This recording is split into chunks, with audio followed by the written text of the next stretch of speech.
Welcome student in 12th chemistry class.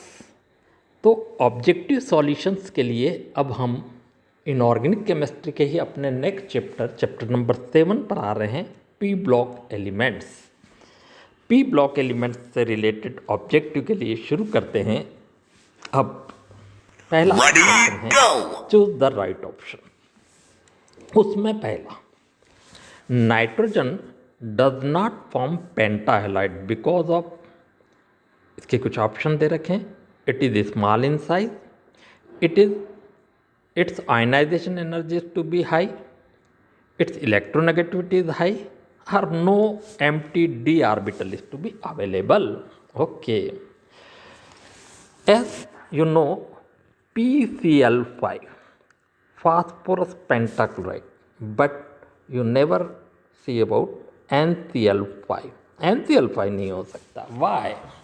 इसके लिए हम देखेंगे why does PCl5 have the significance? The significance of PCl5 phosphorus pentachloride and other halide can be explained by the help of sp3 dehybridization. And for sp3 dehybridization, at least empty d orbital is to be available. It must. Without being d orbital, it is not possible to form sp3 dehybrid. And in nitrogen, you know, 2s2 2p3, 2s2 2p3, and at level 2 there is no vacant d orbital is available. So the right option must be D. Okay, no empty d orbital is to be available.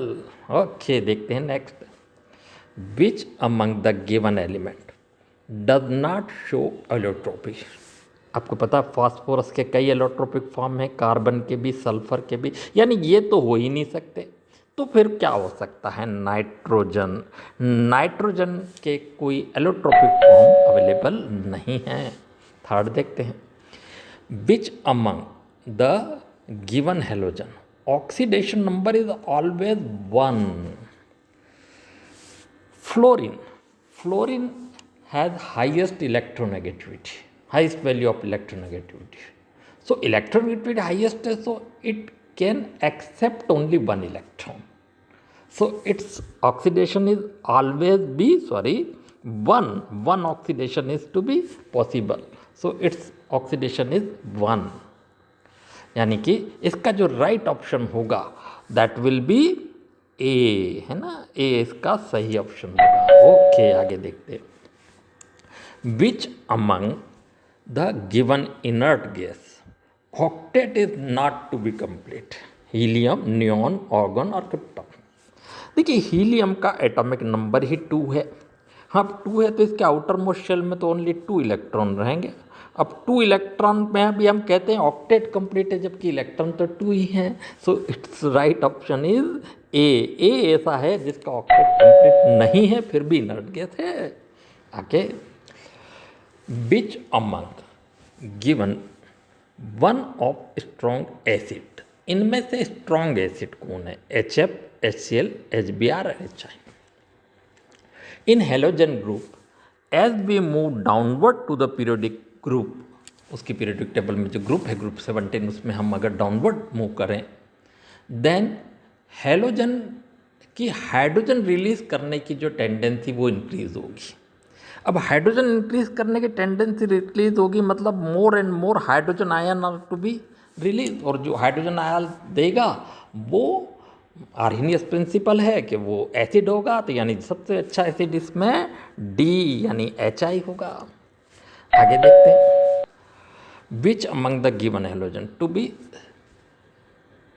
Sublimate कौन होगा इनमें से? आपको पता होना चाहिए।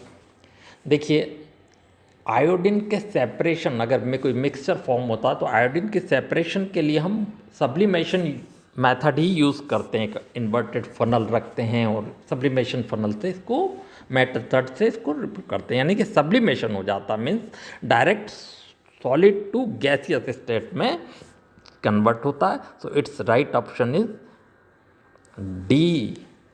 इसका D option सही ऑप्शन होगा।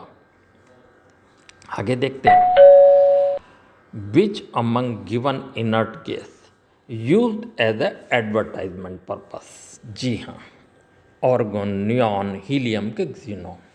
तो देखिए, एडवर्टाइजमेंट पर्पस से हम नियॉन का यूज़ करते हैं। नियॉन जो है शाइनिंग आप करता रहता है, जब एडवर्टाइजमेंट बोर्ड्स में जो लेटर, मूविंग लेटर दिखते हैं वो नियॉन के कारण होता है। So right option is neon.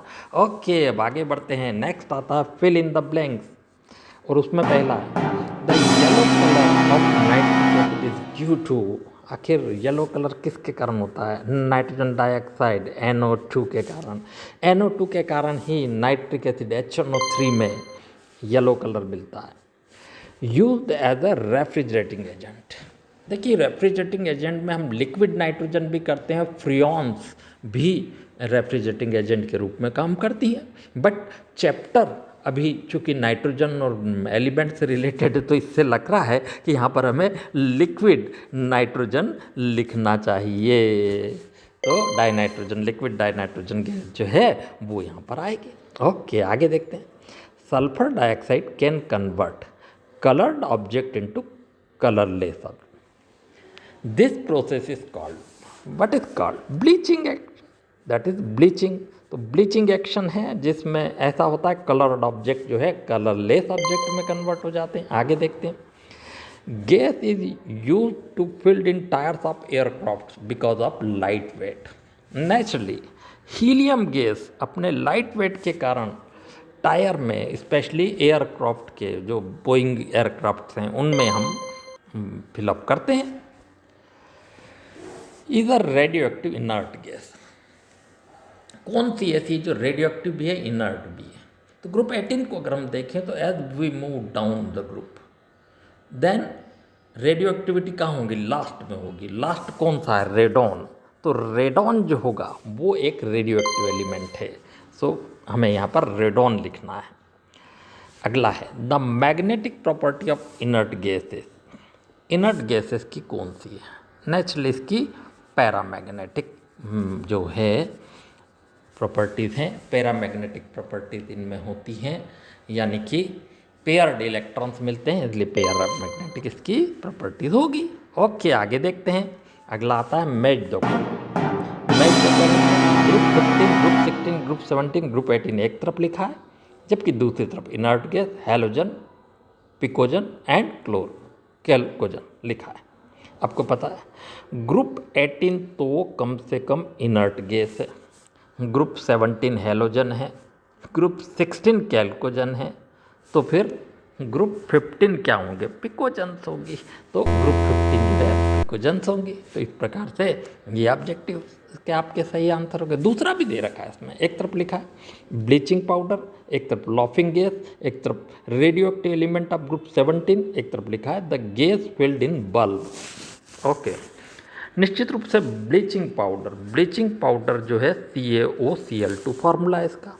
Laughing gas nitrous oxide N2O होती है, और radio active element of group 17 group का रेडियो एक्टिव, तो नेचुरली ये हेलोजन है एस्टाटीन, मगर ये रेडियो एक्टिव है। और the gas filled in bulb, naturally organ जो है बल्ब में फ्री करते हैं। ओके, देखते हैं आगे। अब आता है right answer in word of sentence. पहला है विच of the inert gas highest number of compounds. Highest number of, naturally xenon जो है आज की डेट में हमारे पास जिनॉन के नंबर ऑफ कंपाउंड कई हैं। हाँ, हो सकता है आने वाले टाइम में अदर इनर्ट गैसेस के भी कंपाउंड काफ़ी आने वाले हैं। आगे देखते हैं। Group 16 element are commonly called by the name of chalcogens. They are chalcogens, है ना। और फार्मिंग जो मतलब और फार्मिंग एलिमेंट्स होते हैं, सल्फर है, ऑक्सीजन है, that's why it is called chalcogens. Okay, आगे देखते हैं।